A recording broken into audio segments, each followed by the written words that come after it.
J Storms! And in just days, live on pay-per-view, a new up-and-coming rising promotion will head to Vegas, and they will lay down all their cards on the table. No, but they ain't playing roulette. They ain't playing Texas Hold'em. No. These men and women are all elite. And on this night, we will see all of the elite lay their cards down on the table. The table, in this case, is the squared circle. Just some of the matches going down. We've got 3 women looking to make an impact on this all-elite night. Then, it is brother versus brother. One last ride to see who is the superior sibling. And then finally, the cleaner himself will take on the GOAT for the second time now, as the GOAT is looking for some redemption after what happened over a year ago. But before it is time to decide who's the superior sibling, before it is time for the cleaner and the GOAT to clash, before it is time for Double or Nothing, it's time for the rundown! Thank you guys so much for tuning in to yet another video right here on YouTube.com. As of course, you already know who I am, Mr. Controversy and the operator of the best damn Twitter handle known to mankind. This is the official rundown for AEW, All Elite Wrestling's Double or Nothing, which of course is streaming live on YouTube with the buy-in, aka the pre-show, starting at 7 p.m. Eastern Time on YouTube. And of course we got pay-per-view on all cable providers, streaming live on pay-per-view at 8 p.m. Eastern Time. And tomorrow, or actually no, today, we recently just had Pac and Hangman Page. So, I'm actually going to go back and rewatch that. Pac and Page, they are off of Double or Nothing due to creative differences. Obviously, because Pac didn't want to lose. He is the Dragon Gate Pro Wrestling Heavyweight Champion of the world. To be quite honest, I don't blame him. Supposedly, he's still under contract with All Elite Wrestling, but Dave Meltzer reported that it was a part-time contract. So I just thought I'd address that before we get into the preview and predictions for Double or Nothing. Now, please do not be mad. I have not heard of a lot of these names. Some of them I'm hearing for the first time. Some of them I have seen before because I watched All In. And I have seen them sporadically on YouTube clips and videos. I've seen their matches here and there. So if I don't get their names right, or if I'm not too familiar with them, and I'm just going based off of what I have in front of me, please don't get mad. But anyway, Double or Nothing. The buy-in, starting at 7 p.m. Eastern Time. There are 2 matches on the buy-in kickoff show.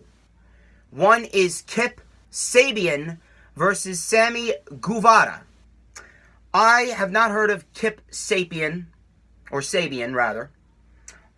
This is the first time I'm hearing of him. If you know of him, if you know of these guys, I'm going to tell you if I have heard of these guys or not. If you know of these guys, tell me about them in the comments or send me links to their matches. And I want to familiarize myself a little bit with these guys before Double or Nothing. So, Kip Sabian versus Sammy Guevara. I have heard of Sammy Guevara before.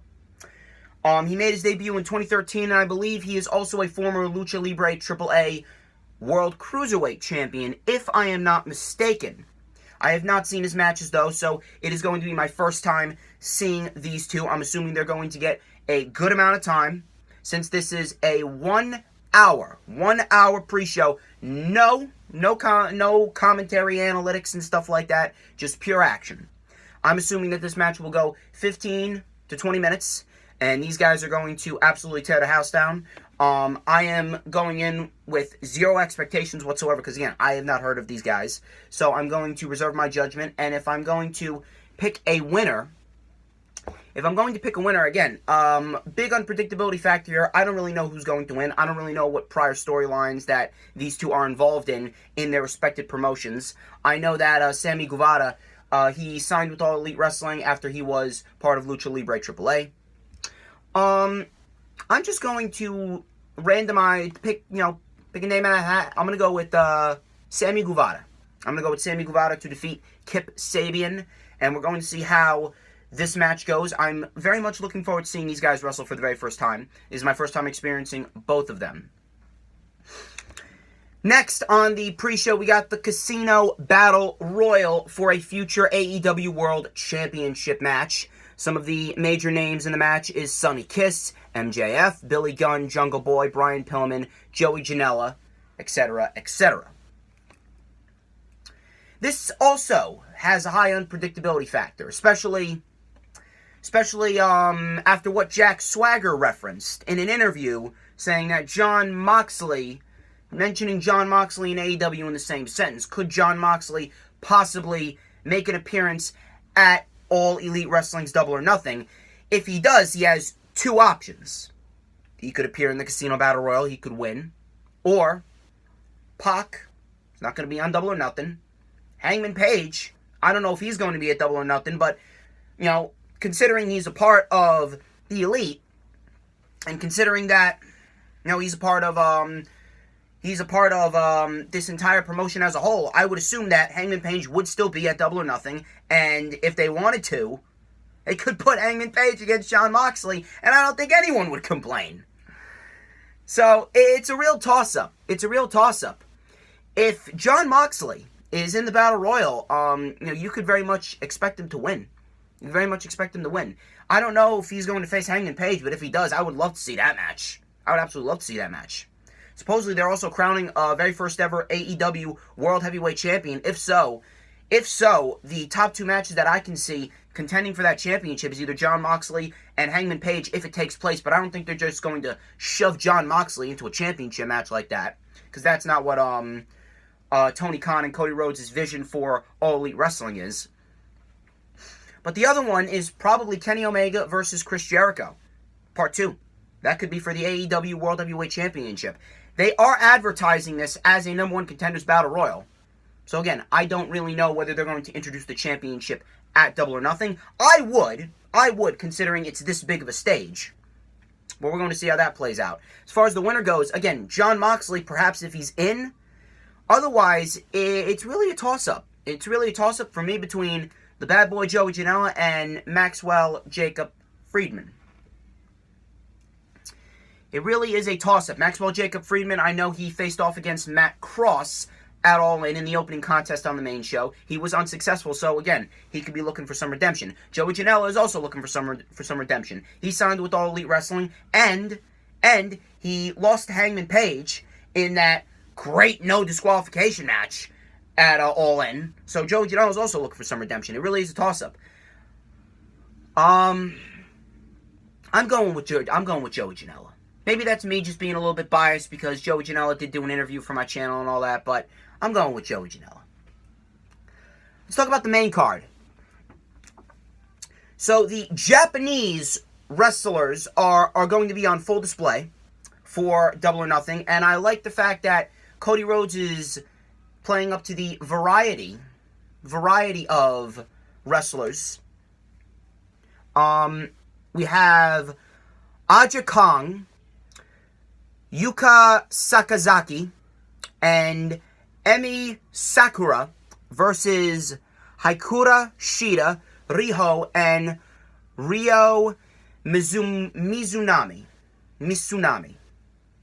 I'm probably going to get so much backlash for mispronouncing those names. I tried my best. I have not heard of any of these women. It's going to be my first time experiencing all 6 of them as professional wrestlers.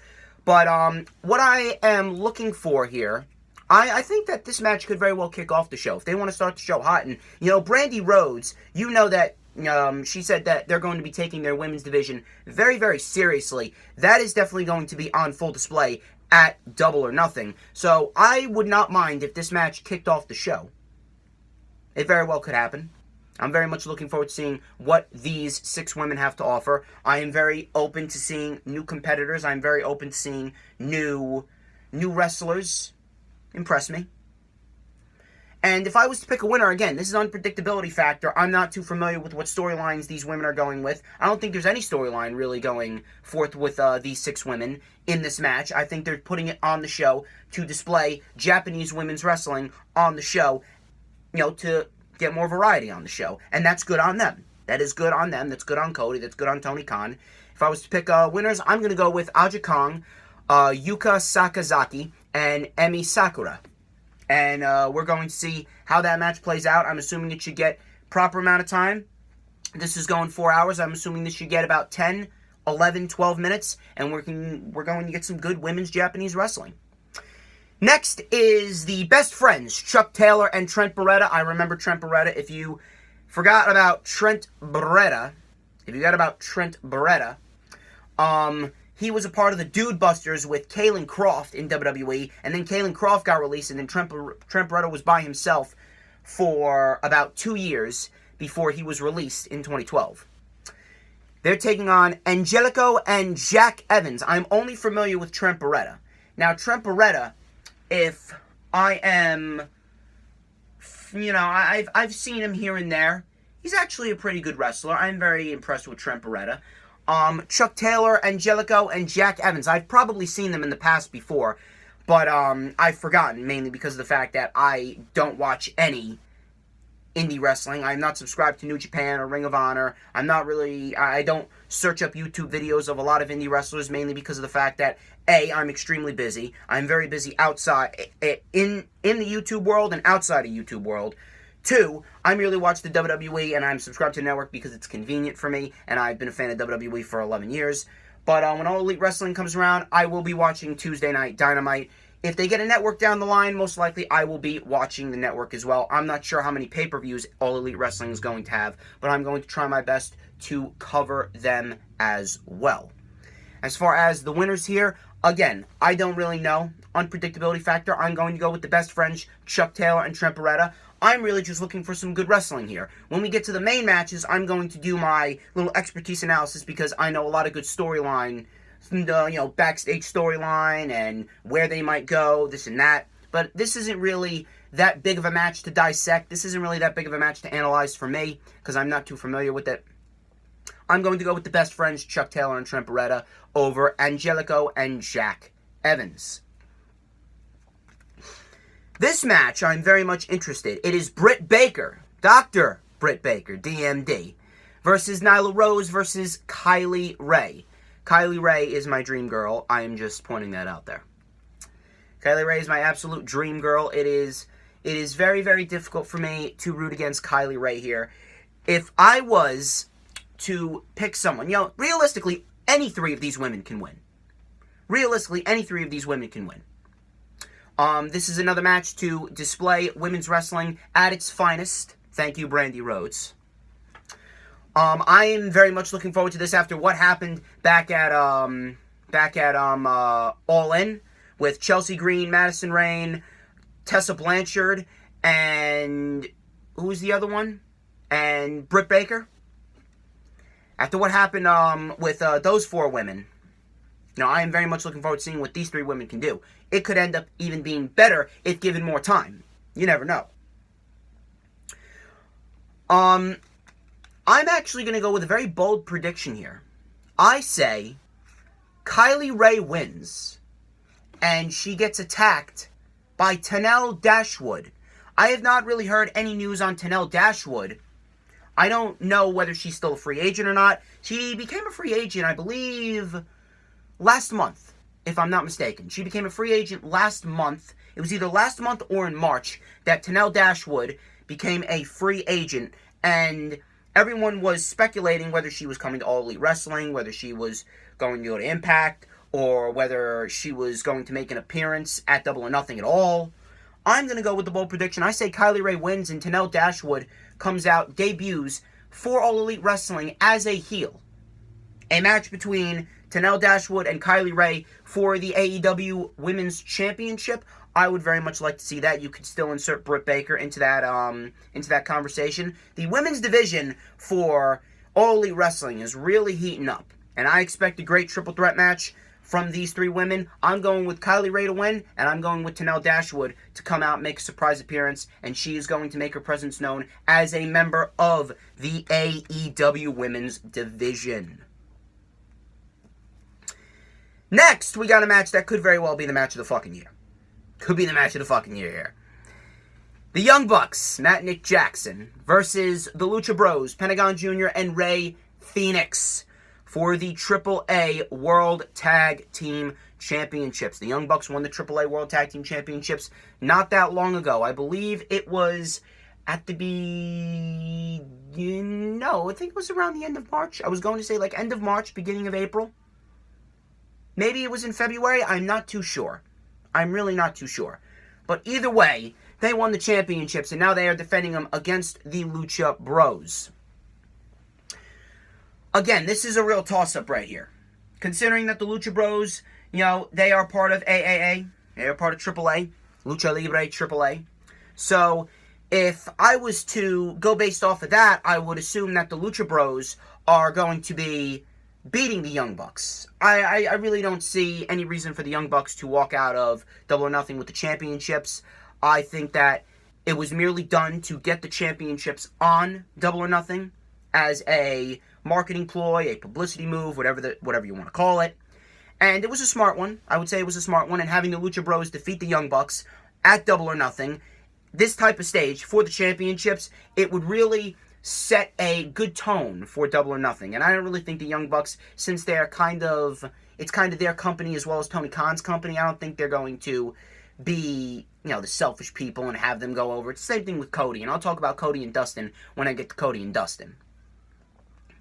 But I think this match is going to go like 25 minutes. This match could go 30 minutes. I don't know how much time this match is getting, but regardless, this match, I swear, if you want quality tag team wrestling, all you have to do is watch this match. I am predicting that this match could be better than Ricochet and Aleister Black versus the War Raiders at NXT TakeOver New York. So far, that has been the best tag team match of the entire year. I'm predicting that this match is going to be better than that match. It's a bold prediction. Bold prediction after that match went 20 minutes and it nearly sucked all the energy out of the crowd in New York. It's a toss-up. It's a real toss-up. And I'm going to go with the Lucha Bros to retain, or not to retain, to win the AAA World Tag Team Championships in an absolute classic tag team match. We got SoCal Uncensored, Mr. Christopher Daniels, who defeated Stephen Amell at All In, which was actually a pretty good match, I'm not going to lie. Frankie Kazarian and Scorpio Sky versus the Stronghearts. Chima, who is the president of Oriental Wrestling Entertainment, OWE, T-Hawk, and El Lindaman. And SoCal Uncensored actually threw out the challenge to Chima to bring your best from OWE to face off against SoCal Uncensored. So this is going to be very interesting. I'm not familiar at all with OWE, Japanese wrestling. Again, good way to get Japanese wrestling on Double or Nothing. Whether it be a publicity move, whether it be just the fact to get more variety on the show and give these guys a chance to shine on a platform and get more eyes on OWE. It's good for both companies. And SoCal Uncensored, they're great at what they do. Christopher Daniels is great in every way, shape, and form. Christopher Daniels, I know how good Christopher Daniels is after his match with Stephen Amell. Again, very unpredictable. All of these matches realistically are very unpredictable. I don't know. I really don't know. Because at the same time, you would think that they would be a little bit more generous and, give the Stronghearts the win, considering that, they do want to get more eyes on All Elite Wrestling and they do want to be fair in many aspects. But then, of course, you got SoCal Uncensored. SoCal Uncensored, I mean, how can you not really give them a win in this scenario? Especially how good Christopher Daniels is. I'm going to go with SoCal Uncensored. I'm going to go with SoCal Uncensored on this one. I expect a great six-man tag. Hey, listen. For those of you trying to bash this shit, just because, it's a tag match there and a six-man tag here. There's a difference between WWE's six-man tags and these types of six-man tags. These types of six-man tags actually have storyline behind them. Some of them are to showcase what Japanese wrestling or Japanese women's wrestling, to showcase a different form of wrestling.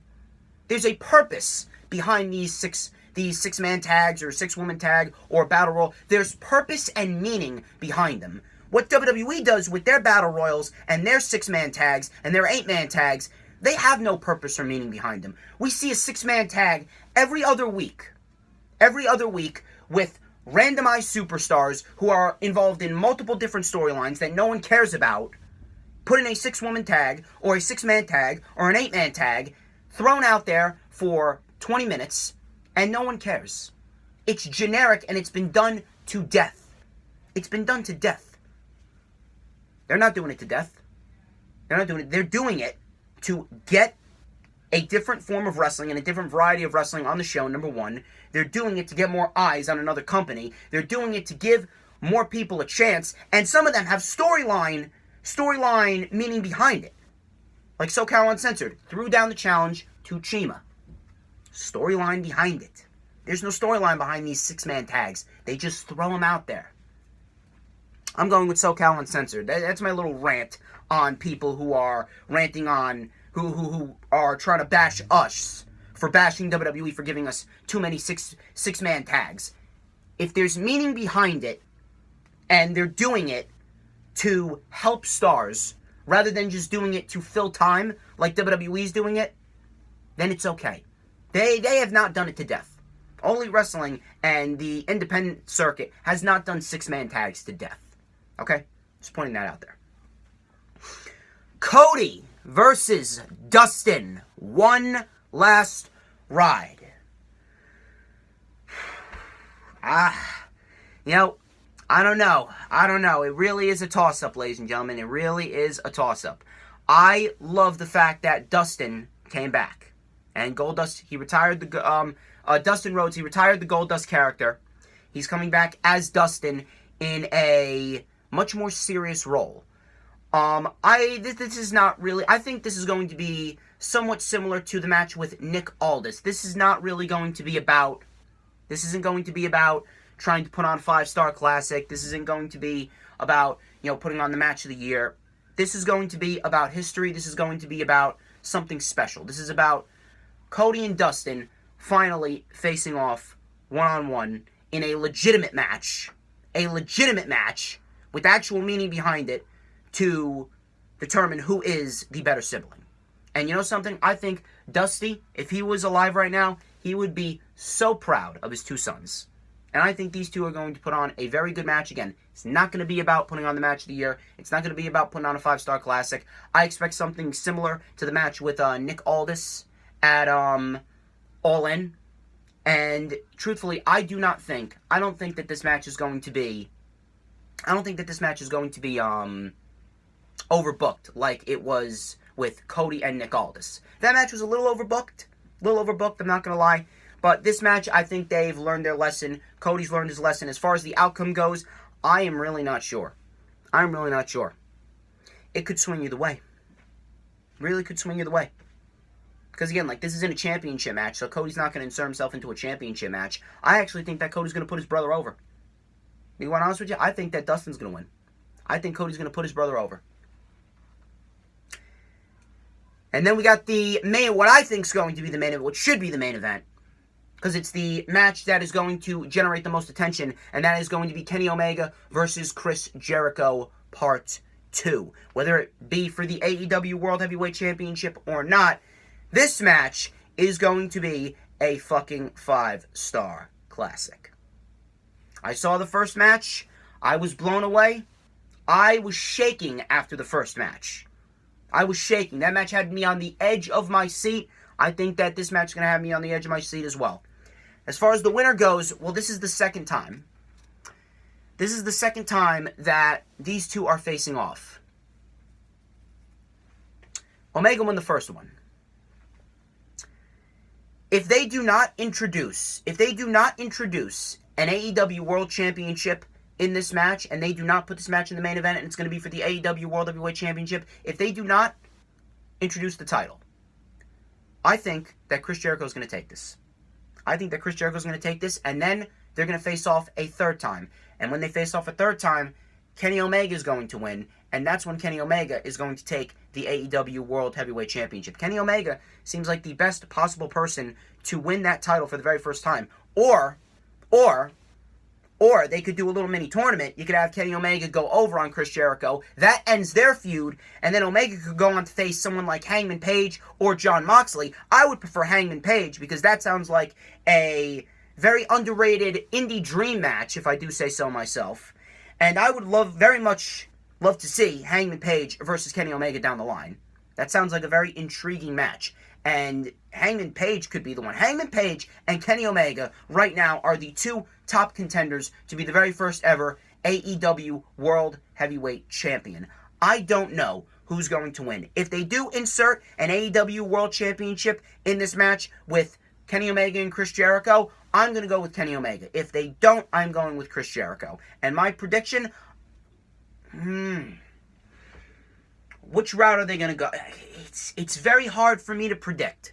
It is very hard for me to predict, but either way, I am ecstatic. I am very excited to see whether they go with the championship or not, and I'm very excited to see this match again. My prediction, do they go with the championship? You know what? Fuck it. I'm going to go with another bold prediction. I'm going with another bold prediction. Tenelle Dashwood's also going to debut. She's going to take out Kylie Ray. I said that before. I'm going with another bold prediction. We see an AEW World Heavyweight Championship get introduced in this match. I'm going to say Kenny Omega takes it. I'm going to say we get an AEW World Championship and Kenny Omega takes it to close out Double or Nothing in Las Vegas. I could be wrong, but at the end of the day, I don't mind being wrong. I'm just looking for a good show. And ladies and gentlemen, that wraps up this edition of The Rundown. I would like to thank each and every single one of you who tuned into this video. Do not forget to follow me on Twitter at Man of Infamy. Follow me on Instagram at The DJ Storms. Do not forget to check out my Destined for Greatness weekend and the Rewind for Money in the Bank, which I posted yesterday. I also posted my Destined for Greatness weekend 2 days ago. Both links will be in the description. If you have not checked them out, go check them out right now. I want you guys to hit that thumbs up. If you're all elite, hit that thumbs up. I'm all elite. Of course, I'm wearing my Kenny Omega Bullet Club shirt. I'm all elite. If you're all elite, I want you to hit that thumbs up. And I also want you to leave a comment down below. Tell me what match you think is going to be the match of the night, and let me know your predictions on Double or Nothing. Also, I want you to hit that subscribe button. We are over 1,030 subs and counting. I also want you to hit that notifications bell with a huge coup de grace for all notifications. That way you will know whenever I pop up on YouTube. Because whenever I pop up on YouTube, it is the best time to be on YouTube. I am also planning on the next Storm stream, and I will announce details immediately. I actually recorded this on Monday, and I'm supposed to take a call from someone who wants to be on a Storm stream. We have to schedule a date. When we do schedule a date, I will tell you. I will be the first to notify you on Twitter. June 2nd, in the evening, we will be going live on Periscope for the very first ever Thunderscope live stream, where JV Thunder will give a live performance of Motley Crue's Keep Your Eye on the Money. JV Thunder is going to get his own Twitter account. I have yet to talk to him. I don't know when he's creating it. I don't know what's going on with him right now. Right now, he's doing his own thing. Obviously, you know, he works for me, but there's no telling what JV Thunder is going to do.